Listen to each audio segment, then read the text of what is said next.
This is Chris Martin from Northwest Capital Management. Thanks for joining me today as we dive deeper into the Department of Labor's guidance on cybersecurity. I'm fortunate, relieved actually, to have Bonnie Treichel from Endeavor Retirement with me to help us all understand not only the need for a strong cybersecurity strategy, but also how to implement it. So Bonnie, welcome. Thanks for joining me. Thank you for having me today.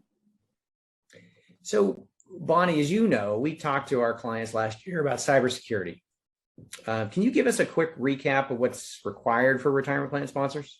Sure, absolutely. So when we think about the Department of Labor and their guidance for cybersecurity, back to April of 2021, there were 3 pieces of guidance that came out, and it was sub-regulatory guidance, which I would categorize under the selection and monitoring of service providers category. But for cybersecurity, 3 pieces of guidance. One is for participants and beneficiaries, and that's really just quick guidance that the Department of Labor issued called Online Security Tips. I would encourage plan sponsors to make this guidance available to their participants probably once a year.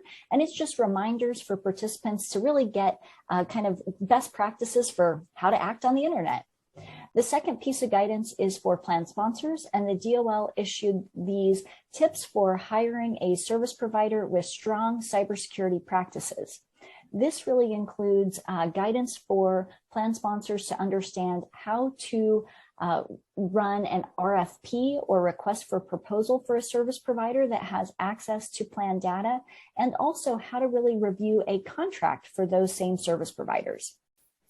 The last piece of guidance is really the guidance for service providers that have access to plan-related data. So this is for record keepers, TPAs, think payroll providers, anyone who's got access to plan data. This is really the guts of the guidance that's going to be really what we're going to talk about the rest of today's conversation. But this is your 12-part checklist for service providers and their cybersecurity program. Wow. For 3 pieces of information, that seems like a lot. It does sort of prompt a couple questions, however, that I have. First, does it matter what the size of the plan is? And then secondly, is this just about service providers? Or is this about how the plan sponsor handles their own data, like payroll data, for example? Yeah, so these are really good questions that you're raising, Chris. Let's take the first one about the size of the plan. A lot of times I try to take a really practical approach when I am talking to plan sponsors, and I try to really position it as, if you're a smaller plan, we know that ERISA applies the same to plans of all sizes. It doesn't matter if you have 2 employees or 2,000. But, when it comes to cybersecurity, this is one of the areas where the Department of Labor is really focusing in on these small plan sponsors. And we're seeing that in some of the audits from the Department of Labor. And I think it's particularly important for small plans and their plan sponsors, because the issue that we're running into is they don't always have the same resources or knowledge in the cybersecurity realm that you have with really large companies that have big technology departments. But it's really important to think about, particularly in light of what happened around COVID, with people working remotely and lack of resources and layoffs, to really think about, particularly in that small plan space, this cybersecurity guidance applies no matter what that plan size is. The second thing that you asked was about, does this apply just to service providers, or does this also apply to the plan sponsor? And again, what we want to be thinking about is the data's got to get to the plans from the plan sponsor to the service provider, right? So what we want to think about is the plan sponsor has a responsibility when they have that plan data and they're transmitting it to the service provider. They're responsible for how they're transmitting that.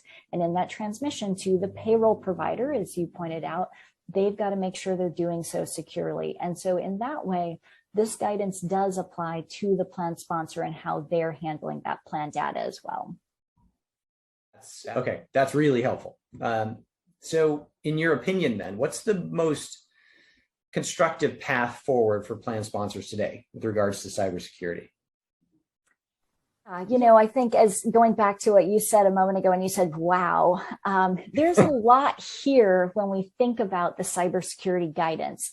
And the glory of ERISA, right, is that it's really broad and flexible and it's not too prescriptive, but that's also the downfall of ERISA, right, is that there's a lot of stuff packed in this big giant checklist.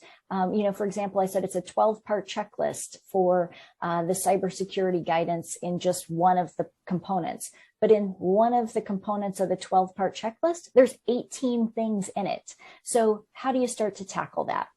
Well, I like to break that down into 4 steps for plan sponsors. And again, these aren't the 4 steps that the DOL or ERISA says you must do. It's just, if I think about it, I think it makes sense to break it down into 4 manageable steps where we're trying to help a plan sponsor document that they are taking the right steps and going through a reasonable process to really try to comply with the cybersecurity guidance. So step 1, of course, is just get educated. The first component of that is make sure you've read the guidance and documented that you've read the guidance.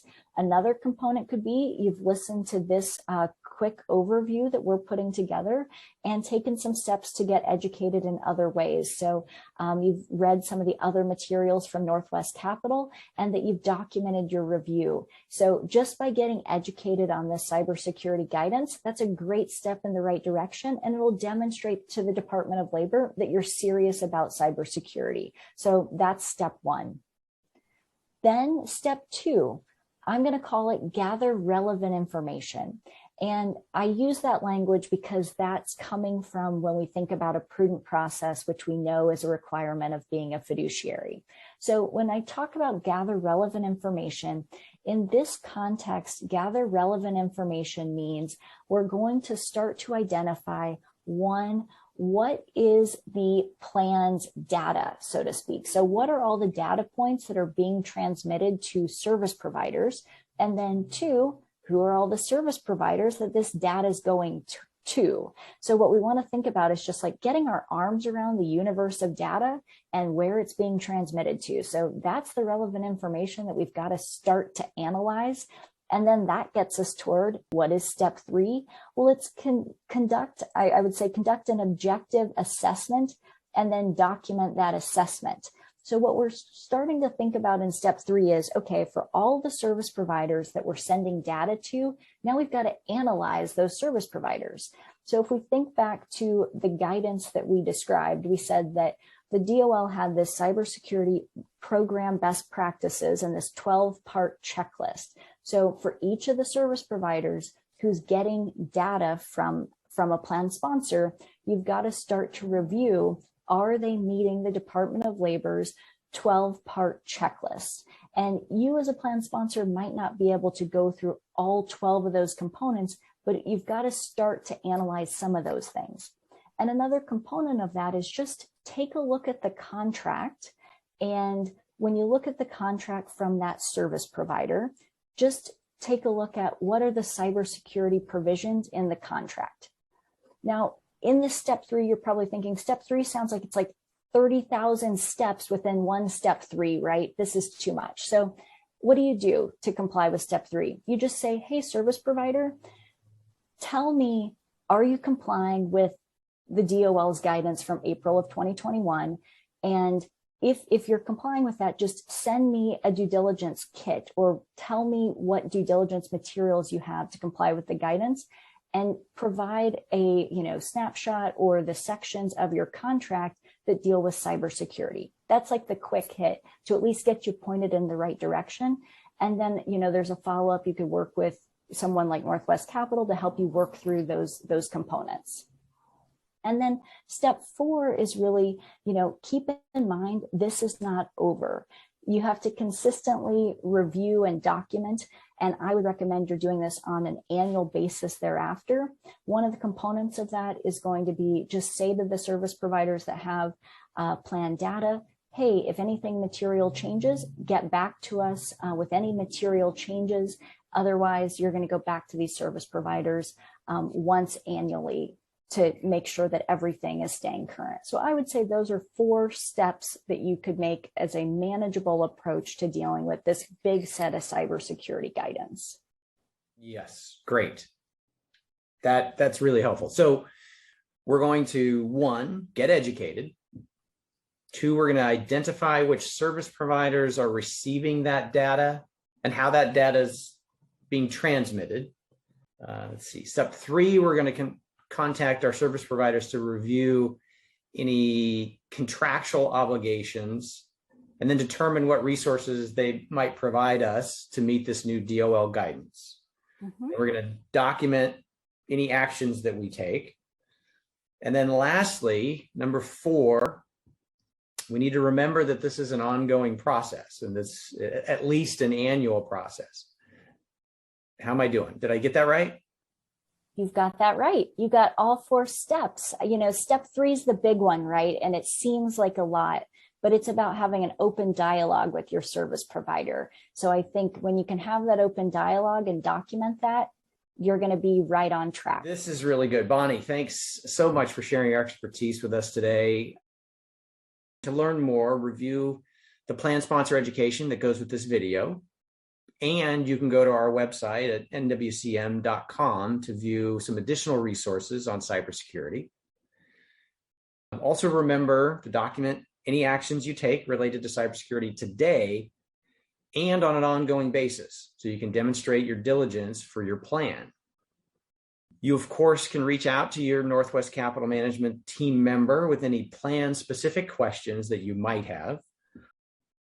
We look forward to bringing you more plan sponsor education topics soon. Thanks for watching.